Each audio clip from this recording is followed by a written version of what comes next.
Hi there, Manchester. Hooks at Auburn. It's Wednesday at 7 p.m. So, as has been the case for, God knows, 10, 12 years. I don't remember. It's unbelievable to think about this. I got to find another gig, I guess. It's time for the progress report.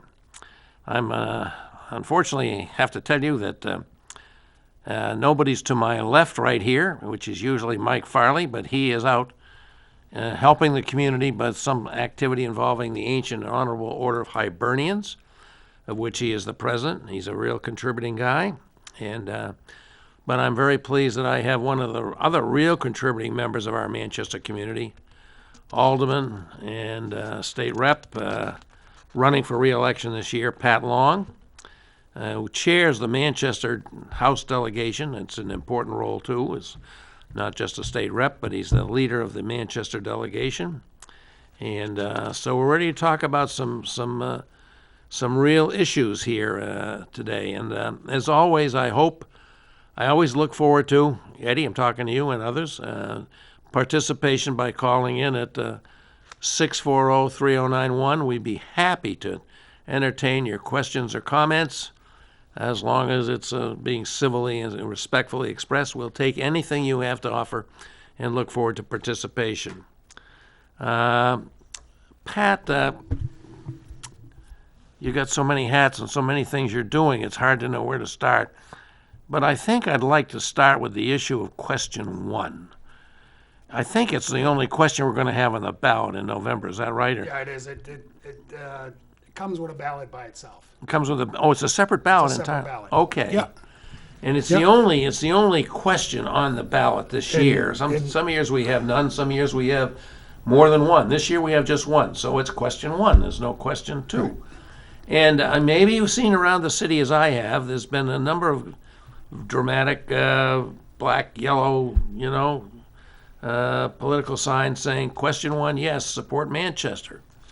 And yet we've had some pushback by certain parts of our community on this, including the guest and the host of the show that follows us, and longtime conservative activist and occasional, often candidate, Tammy Simmons, who wrote an article in the Union Leader about it and said no. And I want to ask Pat to talk, because Pat's been a key part of this. As a member formerly of the school committee and before that and now a member of the Board of Aldermen, he's been instrumental through the Charter Commission of moving this question to the ballot. And he's, I'm sure, very concerned that this gets a fair hearing, and I hope in a favorable vote. Pat, tell us what she says and tell us what question 1 is, what she says, and why you find it not acceptable. I'm going back to Tammy Simmons' op-ed, disputing what Kathy Sullivan had wrote in her op-ed. Yeah, she wrote a very good one. So the first one is out. First, Manchester currently has the ability to change the city charter at any election without state legislative approval. That's not the case. Senate Bill 2 in 2011 was passed. Senate Bill 2 was the state giving cities and towns permission to limit their budget increases and tax increases. So the Senate took that on, and they needed to take that on. They needed to get permission from the state. So if we could change our charter whenever we want, why didn't we just put the tax cap in our charter? Because we couldn't. Because we needed to go to the state, and we needed to ask the state for their permission to do that. Exactly right. That is very true. So that's what happened. So Senate Bill 2 was taken to the Supreme Court, and it was found to be unconstitutional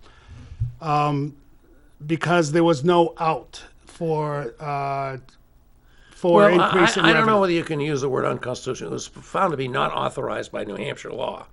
I'm not sure it was a constitutional issue per se, except that in the general sense that, contrary to a lot of people think, New Hampshire is not a home rule state. Right. Municipalities, whether they're cities or they're towns, they have only the powers delegated to them by the General Court of New Hampshire, by the legislature and enacting laws duly signed by the governor. That's the only powers they have. Right. Yeah. Okay. So well, they needed what was it deemed? Because I know they needed to add language to it that gave an out for municipalities and towns to increase their budget Yep. over the cap. They needed a supermajority. So that language had to be added. So in 2012, Simmons and Griazzo submitted a bill to add that language in there, House Bill 1603. So again, she's saying that we could do this without legislative approval. However, in 2012, she and Griazzo needed to add a bill to add that language. Otherwise, the tax cap could not have become law despite the vote of the city. Correct. Yeah. What did the Senate Bill 2 in 2011 said that towns and municipalities can set increases at a whatever percentage they decided to. But however, Senate Bill 2 didn't have an out. They let's say it was set at 3%. You could never go over 3%. Never go over 3%. No matter the exigency and No emergency matter- or whatever it might be. Exactly. Yeah. And that was problematic because the governing body in this state has the authority to set taxes. And this was taking that, Senate Bill 2 was taking that authority away from them because they could only go, if it was, let's say it was 3%, they could only go 3%. So the governing body didn't have the authority to go to 3.5%. So that language needed to be added, and that's my understanding. I mean, you argued the case. I did argue but this my case. understanding was that it was unconstitutional. That's Yeah. what I heard. But Yeah. Well, in a large sense, you're right. Yeah. In because it was taking powers that the governing body's given with respect to taxes, it took that away from them. They could only go up. Let's say we set it at 3%. They could only go up 3%. If they needed 3.5%, there was no way to go to 3.5%. no safety valve where no safety valve exigent whatsoever. circumstances and Correct. terrorist attack or whatever. It could not Exactly. happen. So like I said, Simmons and Griazzo put in a bill in 2012 to change that. Yeah. And in their language Which passed. No, it didn't pass. It didn't pass? It got defeated in committee 16-0, and it was defeated in a voice vote. So now I've been doing more research. I'm thinking the Senate took care of it, but I can't find the bill that purportedly they took care of it because Well, there was one. I mean, we wouldn't have the tax cap if they hadn't had legislative change to authorize a city to do this Right. with a citywide vote. right in 2011, Senate Bill 2 Yeah. passed, and that authorized the municipalities, towns, and cities to set percentages of increase in budgets or taxes. Yeah. So that passed. However, it went to the Supreme Court, and whatever happened there, they needed to add language given an override for municipalities and towns to be able to override that if they needed that. Yeah. And that's what I'm looking for, where that came from. And also this, the bill that they put in also stated that there didn't have to be another vote. I forget when our vote was, 2008, 2009? I don't remember either, Pat. The question was put on a ballot, and the city approved the tax cap. So their bill also authorized that you didn't need to do a revote. So the fact that the question is different, because now there's an authorized override. In this bill, which failed, so I haven't seen it in the Senate bill. Yeah. It states that those municipalities that have already had the voters vote on it and approve it, you didn't have to go back out for a vote. Yeah. That this would suffice. Well, the bottom line is that this proves you're exactly right when you say that Ms. Simmons is exactly wrong when she says we do not need to have this this question put to a vote Right. in order to move forward with the overall objective here. Right. So you do need legislative approval for certain changes in your charter. Yeah. My understanding, talking to legislative services, this is their attorneys, they're experts in this law. With respect to schools, changes you need to make to the charter needs legislative approval. So, in the case of Manchester, there's not two charters, there's only one, and that's the Manchester Charter. The Yeah. Manchester Charter incorporates a Yeah. school district, Right. so it's not separate. So the Board of Mayor and Aldermen has authority over that charter. They could set up a committee. The way it is now is they set up a charter. You vote for people, they set up a charter, and then their questions get put to the voters. That remains the same. Yeah. This question, the only thing this question does, and it's allowed by statute, to allow the city of Manchester to revise or amend their charter without the approval of the legislature. Okay, so why would that And be that in a is an statute? essential step. That's correct. Yeah, we don't currently we didn't have that. Could have been Yeah. put in at any Yeah. time. Yeah. I guess And you're nobody exactly ever, right. The nobody ever experience with the flagged tax cap, the first effort to do the tax cap, proved that that's true. Right. Yeah. Yeah. So, so the question is just to revise and amend our charter, whether it's for the city, whether it's for the school district. Doesn't matter. It doesn't matter. If yes is if the voters approve that question, then the city of Manchester will on its own be able to revise and amend their own charter as they see fit. Okay. And it always starts at the Board of Mayor and Alderman level. Yep. The Board of Mayor and Aldermen will set up a committee and review the charter. Whatever changes, any change to the charter will still go to the voters. Any change. Right. The Right. school doesn't Yeah. have authority to change the charter just by the school board.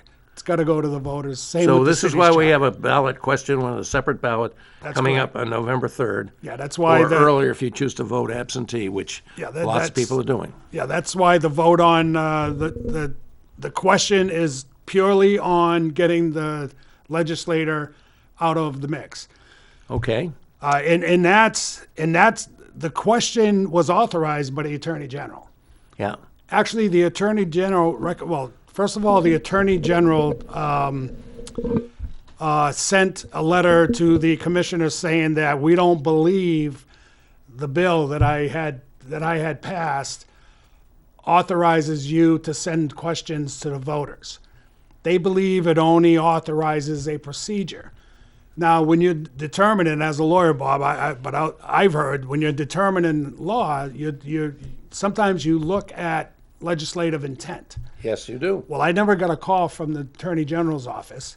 It was my piece of legislation. I knew what the intent was. I said the intent in the House hearing and at the Senate hearing. Yeah. And the intent wasn't just to set up a process with which we're going to do this.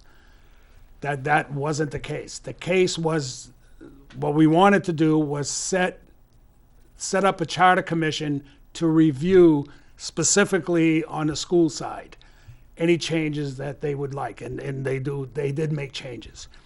There's several changes, and one of them is with respect to their budget. However, if they want to override the cap, that has to get Board of Mayor and Alderman approval. But anything else, their bonding, their budget, if it's within the cap, doesn't have to get approved by the Board of Mayor and Alderman yeah. if these questions were to come forward. So that was my intent. But Okay. So there we are. The first point that Tammy Simmons made was this isn't necessary, and you've demonstrated with the history of the tax cap issue that it is necessary. right. That we have this authority granted to us, and that we have to, move forward with this question now limited to this what it is. Now, what is the next point she makes, and what's your response Well, to that? the second is, and she claims it's more egregious, that Kathy claims the amendment is a simple change. And she talks about the charter changing to, which the mayor shall be the chairman of the committee. So this question has nothing to do with that. It has nothing to do with the questions that the Charter Commission have proposed. That's, the attorney for the Charter Commission said that we had three options. We could do nothing. We could take the Attorney General to court, which he felt that we had substantial evidence that we were correct, or the Charter Commission was correct. But you didn't do it. And not, how long would that take? Right. What would that cost be? Or the third proposal he gave us was this hybrid that let's get this question in 20, question number 1, and then if that question passes, have the Board of Mayor and Aldermen set up a committee, which if it passes, I'll move to set up the committee, and I'll recommend that it's the current commission, which they all agreed that they would serve on that committee. They got voted in. They've already did the homework. Why pick another committee? So have them come up with their questions. It may be the same questions. They may have other questions. I don't know. And then in November of 21, we could vote on those questions. Yeah. Without the approval of the legislature. Yeah. That we would do that within Manchester. So the question has nothing to do with any changes in the charter. Nothing to do with that. The only change is taking the legislature out of. So we can move forward with So we can move forward with without- our own citywide vote on whether we should move forward. Right. With the changes that the commission felt were appropriate. Instead of having We're somebody. not able to do it this November, but we might be able to do it. If this question passes, we might be Correct. able to do it next year when we have the Next year. municipal election. Right. Yeah, Okay. so now you gotta put in a bill, you gotta get that passed, and then you gotta set up a commission, a charter commission. They come up with the questions, and then it's gotta go to, so it's a long process to It certainly is. to change our charter, which, Yeah. in my mind, I trust the voters know what they want and what they would like. Let them make the decision. Yeah. Yeah. Whether they agree with me or not, that's neither here nor there.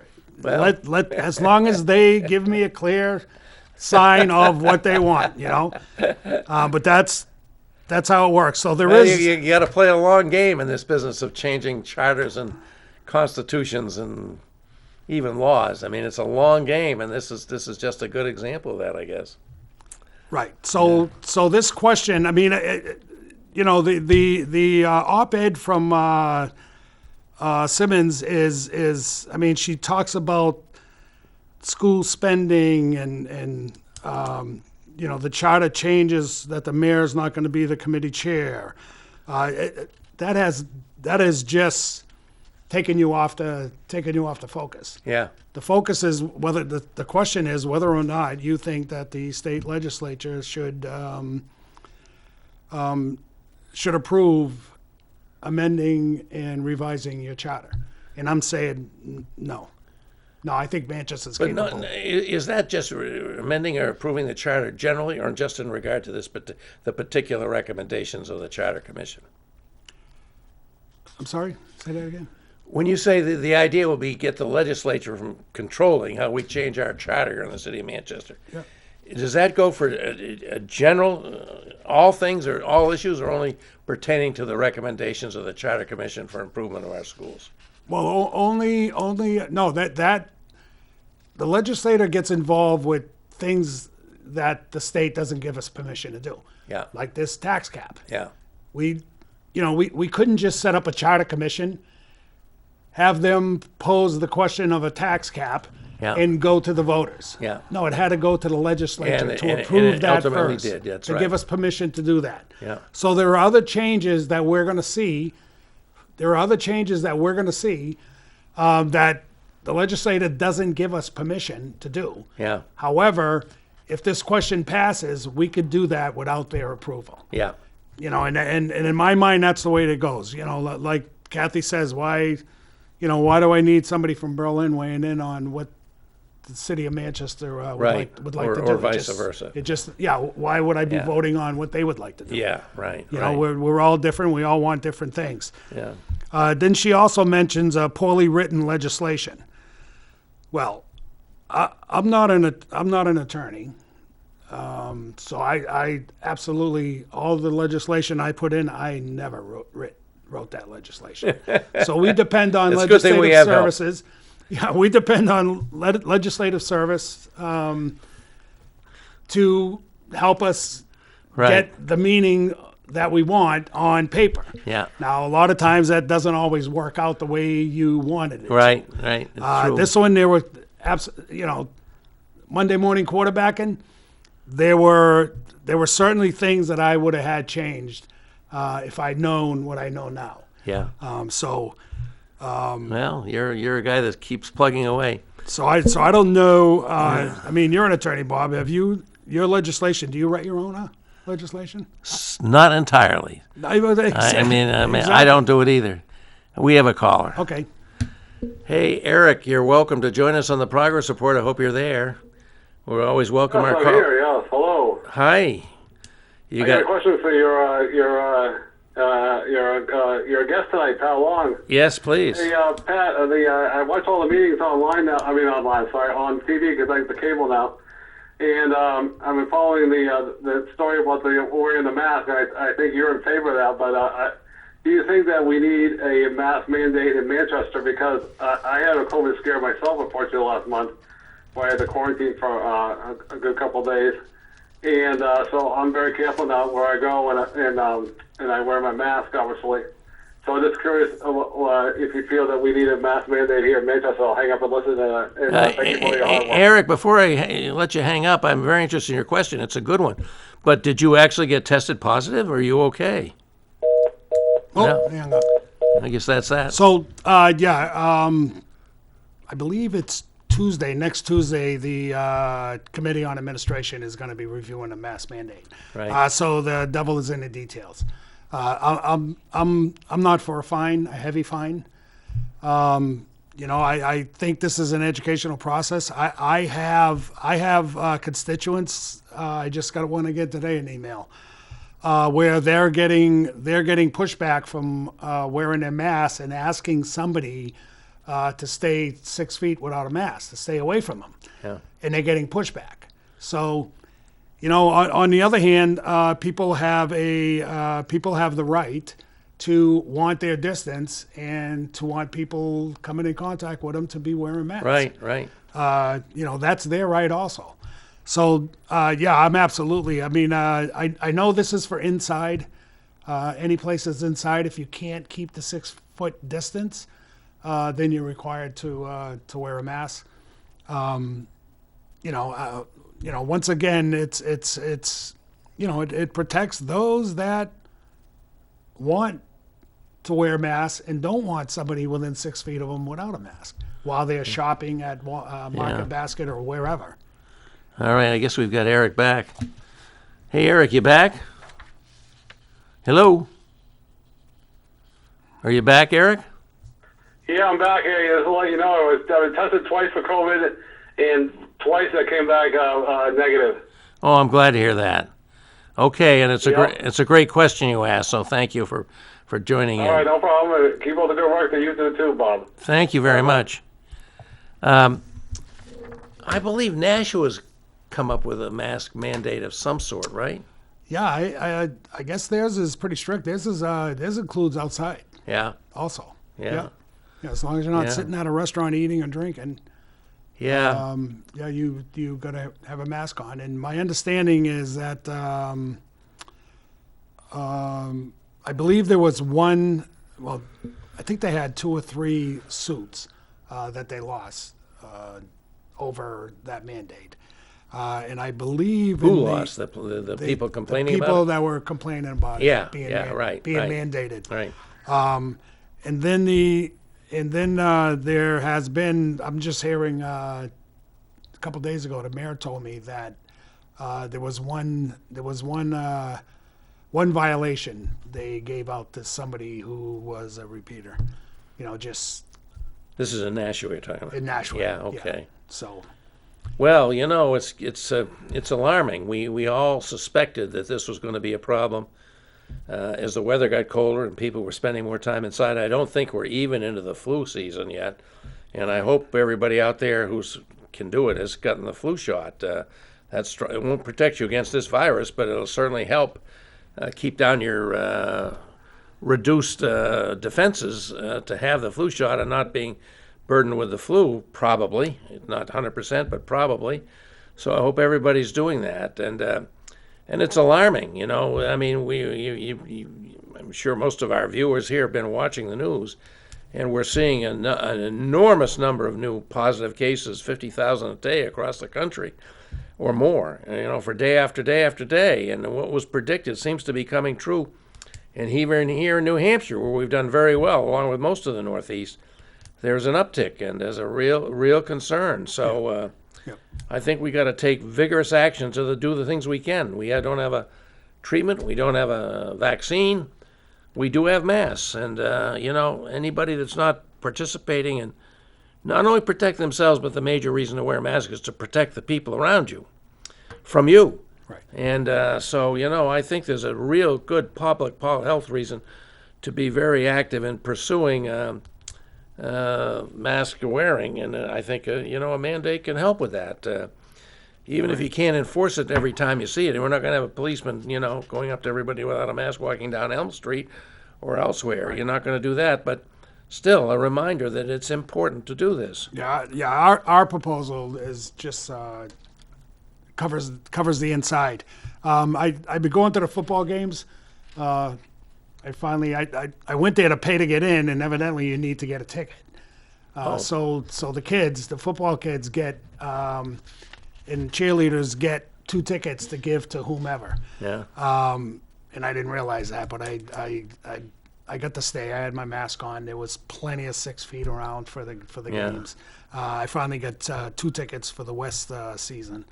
I mean that's my only one time a year. The high school football is my total. Yeah, that's your thing, huh? Total relaxation. I just love it.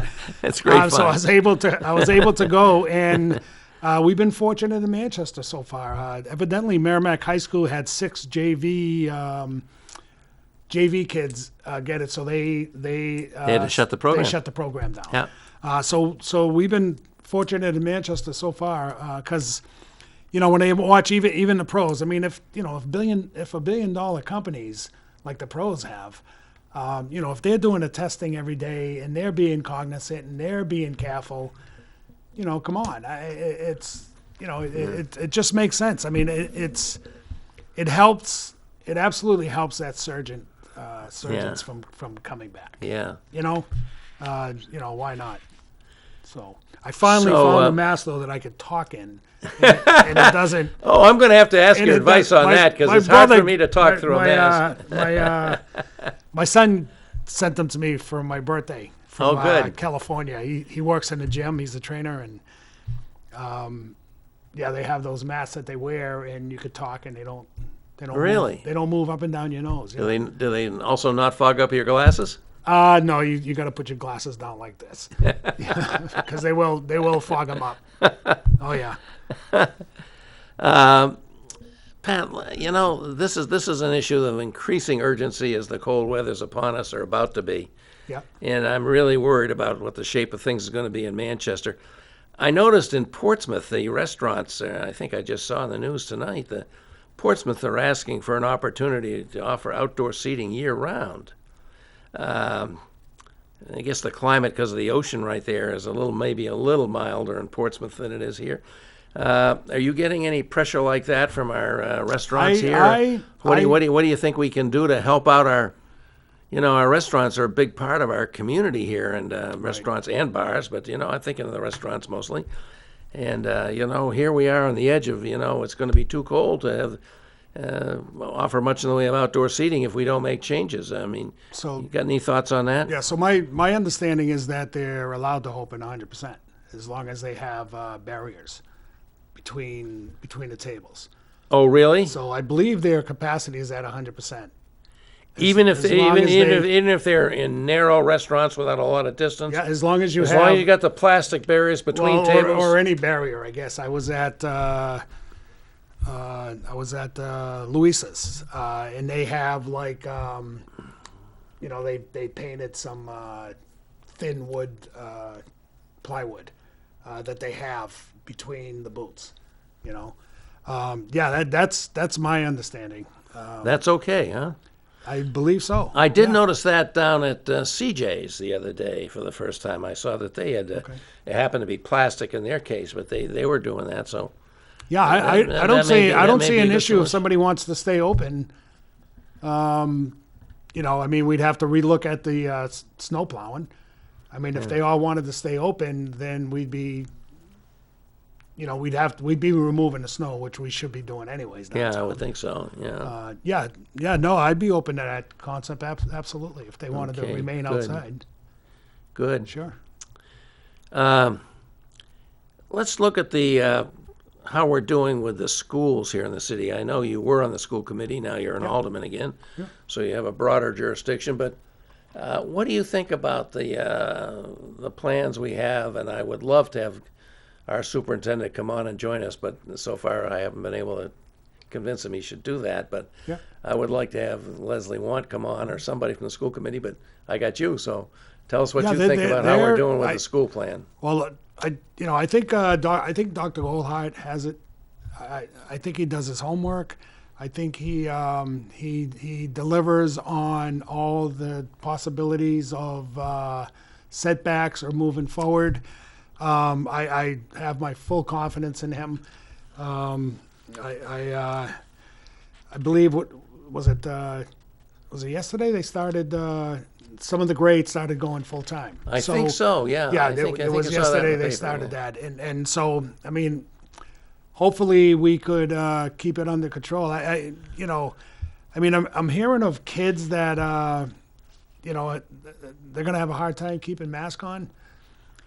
But I was at a kid function where there was probably about 12 kids and not one kid was given a hard time about his mask. That's pretty remarkable. I thought, wow. No kids. Maybe they're resilient. They'll, this is what you have to do. Oh well, this is what I have to do.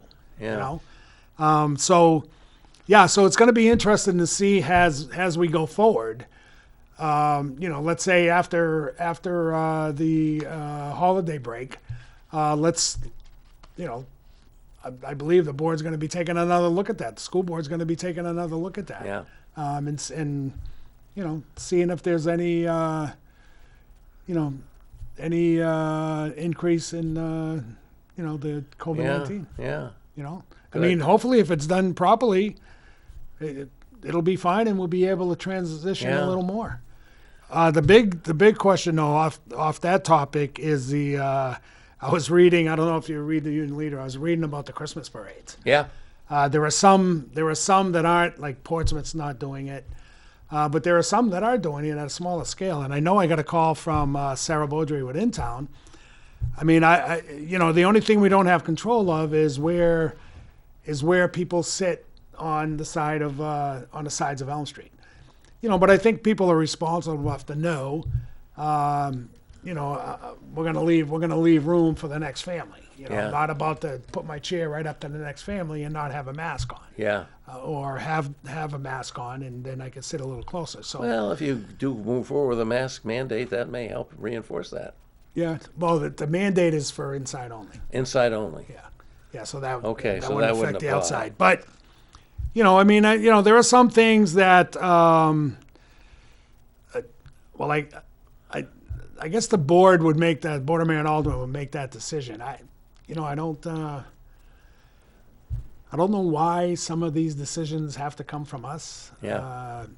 As long as the parade sponsors are dealing with Public Works, Health, and they get all their okays for whatever they're going to do, why do we have to force it on those departments to give them the okay? Yeah. Just let them, I personally, I want a parade. Yeah. Come on, man. It's Well, we do parades very well. you got it. We do. Now maybe it's going to be scaled back. I don't think you're going to have marching bands in it. Yeah. Because there's no mass with Yeah. them marching shoulder to shoulder and Right. Right. playing their horns or whatever. But yeah, there's something that can be done. I'm sure. Yeah. That will make it joyous. So here's another topic you and I have talked about several times, and I want to come back to it, and that is the issue of our homeless population here. As far as I can see, Yeah. there's about as many tents at the Camp Canal Street as there ever was, and I'm sure other venues around the city. But the weather's getting cold. Yep. What's going to happen? So- how are so- we going to keep these people reasonably healthy and safe and not in people's hair downtown? Right. So my understanding is that there's less people at Canal Street now. There are a lot of empty tents there that people there aren't are. using. Well, if Right, you don't so- go down and look, I guess I wouldn't know, but you so probably I do. need to. I do. Well, I was told this, and I went to check, and you're absolutely. They were right. There's tents that just have nothing in them. Oh, So I don't know if well, they're. that's interesting. Yeah, so I think we should start moving that. My understanding is there's about 43 unsheltered people where have found. My understanding is that the Greater Manchester Mental Health, and I'm going to confirm this with them, have placed some of your more seriously people afflicted with mental health in appropriate settings. So that's good when they find a room wherever it is. I guess Hampstead is a place. New Hampshire Hospital when they have available beds. So that effort has been going on, unbeknownst to me. But since I've been peeling the onion with this proposal I got coming from the Committee on Public Health, Safety, and Traffic, we'll be voting on my proposal this following Tuesday. And it's just gathering information, gathering data. We have outreach people that go out there. So we need to gather the data to get the demographics.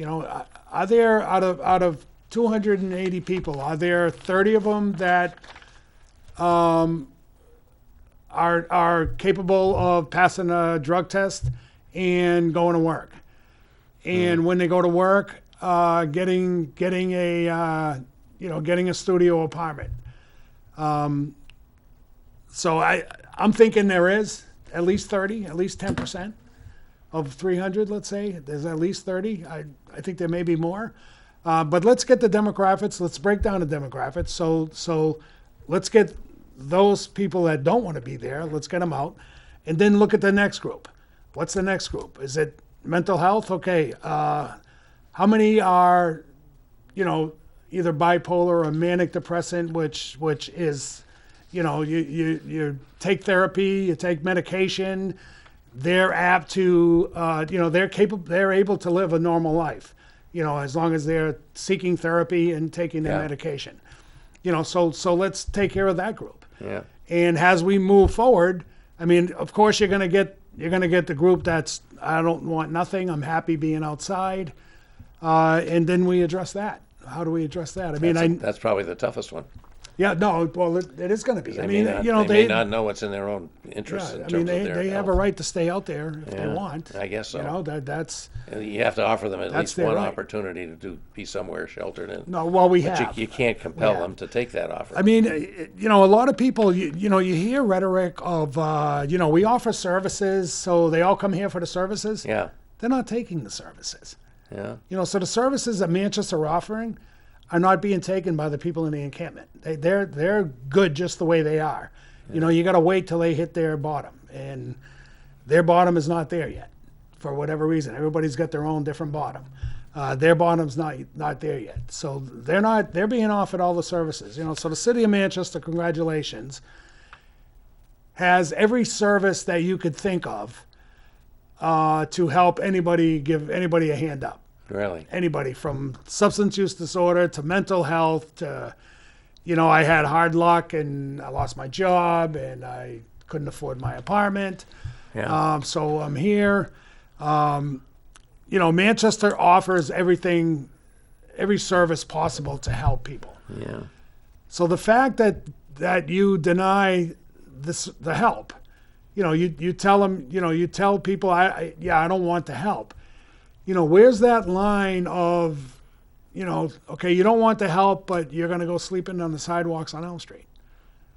Yeah, there's a line that you cross. You know, there's a line where you say, I get it, you don't want the help, you don't need the help, but you can't stay on our sidewalks in the middle of our economic corridor. Yeah. You know, that's just plain and simple. Now, my understanding is that there's, you know, because I'm thinking this constitutional thing is just federal constitution, but that's not the case. Because I'm looking, for example, San Francisco. In San Francisco, my son lives there. I went to visit him, and I spoke with the homeless guy, the guy that's a liaison for San Francisco. He says that nobody could sleep outside of the Tenderloin district. Mm-hmm. So there's a district where all the homeless stay. Because I was going out, you know, we were going out breakfast, lunch, and supper, and you know, I probably in 5 days I saw 2 panhandlers. I'm like, Josh, I thought San Francisco was loaded with homeless. Oh, we are. I haven't seen one. Well, they're not allowed here. If there's somebody sleeping here, they put them in a car and they take them to the Tenderloin district. Well. So I'm thinking, okay, so they're allowed to have one designated place.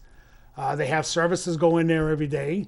This homeless liaison has to report monthly on how many more people accepted services. And once a year, he has to say how many people went into the encampments in the Tenderloin district and how many got out of them. And he has to show a greater number that have left. And he does say, you know, if I go to a council meeting looking for $10 million, by the end of the week I have $10 million. In San Francisco,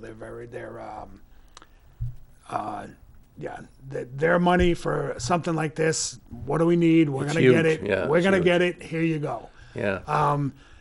You know, so it's state statutes that's binding us to the sidewalk and, you know, the sidewalk issues and these encampment issues. We have, so I'm going to be looking at statutes to change statute. I'm going to work with the solicitor to see what is it that we need to change that will help us. I'm not looking to kick people to the curb. However, if you refuse services, I get that. You just can't stay here. Yeah. You know, you just can't stay here. So again, statewide. Now, if I could find a statewide building that's available for people going in, then that's the initiative. I mean, the courthouse has that issue. Right. And the state, that's state property. That's a state's responsibility. Yeah. So, maybe now, finally the state's understanding that it's not a Manchester issue. That it's a state issue. 80% of the people in our encampments aren't from Manchester. Yeah. So we're taking care of the state. And that's just not the way it's a it burden should be set up. we shouldn't have to bear to that extent. Oh, that's correct. Just here in Manchester. That's for sure. And I know you've been very, very active on that.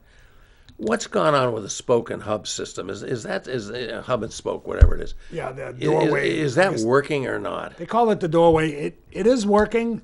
They're looking. Actually, CMC took it over, so CMC has oversight of the doorway now in Manchester. Yeah. And they're looking to go 24/7. I think that's what's needed. Substance use disorders aren't. It's not a 9 to 5 thing. Yeah. Yeah. It's a 24/7 thing. That's why we were so successful with the Safe Station. Yeah. Because it was 24/7. Yeah. So that's what this doorway needs to do. Once they go 24/7, we could look at our Safe Station. Yeah. Even if there was no Safe Station, somebody shows up to the fire department, they're going to bring them to the doorway. Right? Yeah. But we need the doorway to be open 24/7 Yeah. to give people that opportunity of somewhere to go if it's 2:00 in the morning and you're ready to change. Well, a lot of communities are now not going forward with Safe Station. one time they were very happy to emulate us because we led the way on this. Where are we at in Manchester with our safe station program? Well, the numbers have gone down, but it's still, I mean, once again, it's not a 9 to 5er. So, you got to grab the opportunity when the opportunity is present. So if somebody at 3 a.m. is saying, "I've had enough, I want help," Yeah.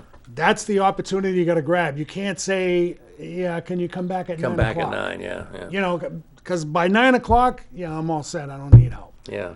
So you have to, so safe station is important, for 24/7 right now for that opportunity. But again, once the doorway is open 24/7, which my understanding is they're pursuing that.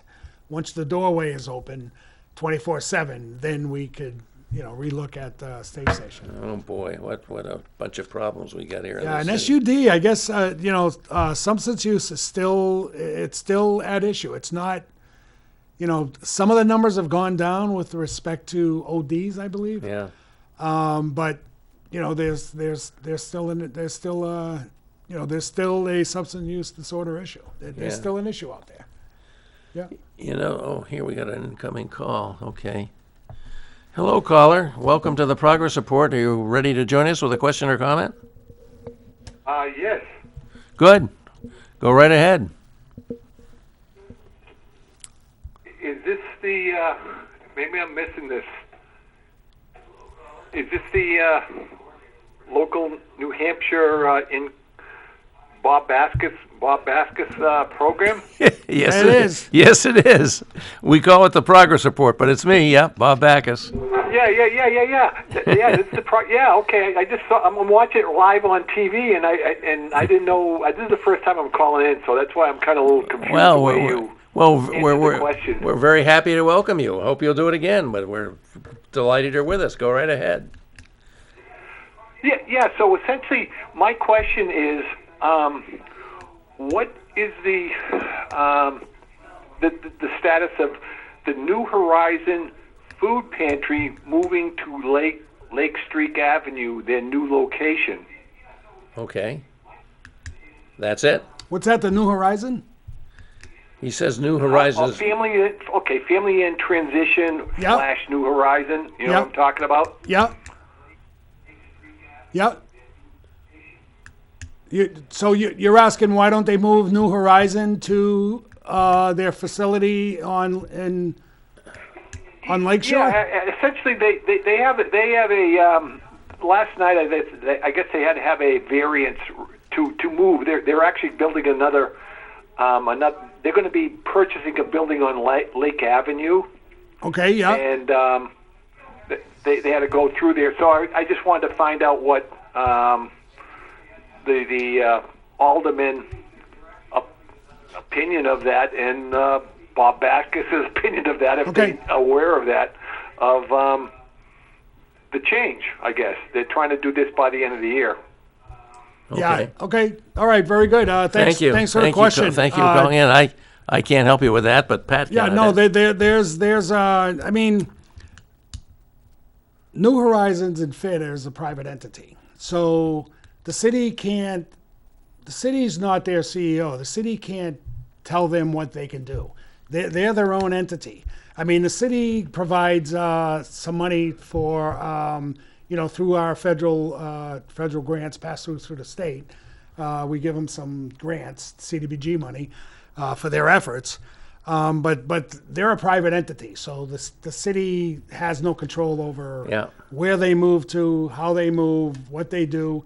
We could advise, we could request stuff, but they don't have to listen to us. Yeah, subject to zoning. Of Yeah, course. so, and I do, and I'm having a hard time because I remember seeing that from FIT. There's another facility they're opening, but I believe it's for transitional housing. I believe, FIT has both of those arms of the New Horizon and transitional housing for people just to get them on their feet. So, yeah, I'm not sure. I thought that project was for that. I know it's going to be coming to the planning board, which we're meeting Thursday. So I'll get the lowdown on that then. Okay. I guess we'll have to get back to you. It's certainly a fair question, and Yeah, it I is. can't help you on it at all, but that's what we got for you, I'm afraid. But thank you for calling. Here's another issue I've been thinking about, Pat. Due to the COVID-19 emergency, we've had a moratorium on evictions and utility cutoffs, which I understand is now coming to an end. Have you heard from anybody about that, about what's going to be happening with that? This is kind of a tough time to get your utilities cut off because it's getting cold. Right. And same with evictions, I guess. Have is there any action being taken in regard to that issue? Yeah, I don't know if the governor is going to extend that. I don't. Actually, I believe that's off now. Is it? Yeah, the evictions is off now. Okay. I mean, I heard federally that there was something. It maybe had to do with HUD housing. Yeah. You know, maybe they have something. But yeah, there's cases now that they're being heard. I want to say it was off in like June 17th, and on July 17th there were like 147 cases. Yeah. However, my understanding was a lot of those cases were from prior to COVID. Okay. So that's not an issue. You know, but again, I mean, you know, people were getting unemployment and they were getting money. So, Yeah. you know, if you put no money to your landlord, you know, how do you expect somebody to help you out of that circumstance, you know? Yeah. I mean, you know, you got $600 more. Your landlord should have been getting something, whatever you could afford, Yeah, 200, right, 300 a right. month. Yeah. Whatever you could, you know, at least. Yeah, this if should you- not be an opportunity to freeload. No, exactly. So if that's the case, I mean, I've gotten calls from people who have not given their landlord any money, and I'm like, I can't advocate for you. Yeah. You know, how do I fight for, you know, they were making more money. This one guy told me he was making more money than he was making when he was working. Yeah. And he you- didn't you- pay, you- and he you- didn't pay his rent. Well, Yeah, I didn't know well. what was going to happen. Yeah. Come on. Not good enough. Not good enough is right. So you're right. Yeah. You know, and you know, I mean, this is you know, not in the realms of democratic, but you know, I thought we should have looked at that money harder to see how we could, for example, give the money to the landlords Yeah. and you know, require them to, you know, instead of nobody paying them anything, they're going to pay them half. Yeah. And you know, whatever. There could have been a creative way of getting them the money while getting the landlords the money while protecting the tenants. Yeah. Right. You know, I mean, yeah, you got to watch all of them. Yeah, you know, but the bad landlords out there is, you know, what, 5, 6, 8% maybe. Yeah. You know, just keep a handle on them. Make sure there's. Well, you got to remember the landlords doing the probably right got thing. obligations too. They probably got mortgage payments on the properties they in do. which they're renting and so forth. So, Yeah, you they know, do. They do. You got to have some concern about that too. Do. Well, I do. Yeah, I mean, you know, you know, I don't want our rental units to crash. I mean, Yeah. it's bad enough as it is. I Oh, mean, it's we have tough. We have a task force, the mayor's task force on affordable housing. Yeah, that's a That very, we're looking at that. that's a very important subject. there's that quite a we could things- talk a lot about. Yeah, there's quite a things that we could do. Yeah. Yeah. There's quite a things that we could do to make it easier to set up Yeah. to set up affordable housing. So. Well, we're getting pretty close to the end here, Pat. And as always, you've been a fount of wonderful information and great contributions. How's campaigning going this year? You know, it's tough. You know, I started going door to door during the primary, and that was quickly dissolved. I mean, If people are not receptive? out of 10 people, there were 7 people that were like, hey, you know. Really? Yeah, it was very uncomfortable. So So what do you replace that I with? Is couldn't, it phoning or, mailings? Or Well, you know, and I'm not a phone call guy. I don't like phone calls. I don't like either. phone calls. I hate them myself. If I want to talk to somebody, I want to be face to face. Yeah. You know, so all you could do is, you know, send out mailers. Yeah. I mean, I sent out mailers. You Yeah. know, I mean, it's unfortunate for somebody who's starting off fresh. Yeah. I mean, I already have my name. You do. So somebody starting off fresh, it's got to be very difficult not going Yeah. door to door. Yeah. You know, you know, that is just so key. Yeah. You know, even at my stages, I still need. Of course, to go the door trouble to with door. not being able to go door to door, and I certainly understand that, you don't want to frighten people. And, I'm reluctant to answer the door myself unless No, you're right. Well, it's that's another issue. Yeah. I mean, I've had people yelling out the window, "Don't come next to my door." yeah, They don't know who I am. Or, yeah. No, you're right. Yeah, absolutely. But the thing you don't get is you don't get any feedback from voters, right?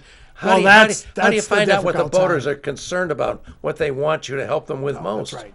That's right. Yeah. Yeah. Well, I still get those calls. You do. So yeah, I still get those calls. I get calls for state stuff and city. Well, stuff. yeah, that's right. So I'm able to keep a pulse. You're representing people right where the constituent services, they'll say, Right. the rubber hits the road. You're there Yeah. both as a city official and as a state official, as a Right. state So rep. I get a sense of where my ward is. Yeah. So What's your sense of it? and if I don't have a sense, if there's a vote coming up at City Hall that I'm not sure, I've got over 300 constituents. I mean, probably 100 of them have moved out, and new ones have moved in. But I send an email blast, and it's amazing. I'll send like the 200 people, and I'll probably get 15 responses. Yeah. Which is good enough for me on different issues. Yeah. On this mask mandate, overwhelming, yes. Really? Overwhelming. Yeah, That's I good was to- surprised. I'm I was pleased to hear waiting. that, actually. Yeah, overwhelming. I mean, those Yeah. are the calls I'm getting from Because you hear people are getting fatigued from, wearing masks and social distancing. And, right. and that's good to hear. I mean, Yeah, I it's just- really, because this is the only thing we got to fight this damn virus with, Right. is doing these things. We have no other tools to use, so we really got to do it. Right. And, okay, well, hey, we're less than 3 weeks away from this monumental election. Oh, I what do we can't- got? Tomorrow, can't- 19 days. Yeah, tomorrow, 19 days. Ouch. And apparently voting is happening in huge numbers. I don't know. Have you heard anything about how many people are sending in ballots early by mail here? It was early last week. It was early last week when he was over. I want to say 12. Maybe it was 10,000, but I thought he said 12,000 Yeah. request. Wow. We had 9,000 requests for the primary. Yeah. So, Yeah.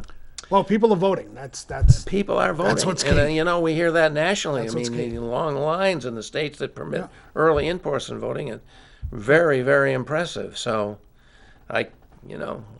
you've heard it many times. I've heard it many times. Yeah. Most important election of your lifetime. You got it. This time we mean it. We sure. really mean it. This is the sure. most important election of our there's lifetime. there's a lot on the table. A lot on the table. I'm Yep. telling you, it's alarming with the things that could happen to this country if this election doesn't come out to make some necessary changes, which I'll be glad to talk about another time. You bet. But Pat, thanks for coming in. You're Thank you, always Bob. you're It was always awesome. such a terrific person here. This was awesome. Because you do so much for our Good. community, and I really I appreciate appreciate it. Thank you. Thank you. We'll be back next week. I believe I'll be with Mike Farley next week, folk, to come back as we get into the, getting very close to the election. So we hope we'll be feisty and interesting, and that we'll have participation from you out there. And I thank our callers today for joining us. Really appreciate it, especially that first-time caller. Really appreciate it. Thank you much, everybody. Enjoy the rest of this day. It's supposed to be beautiful tomorrow, too.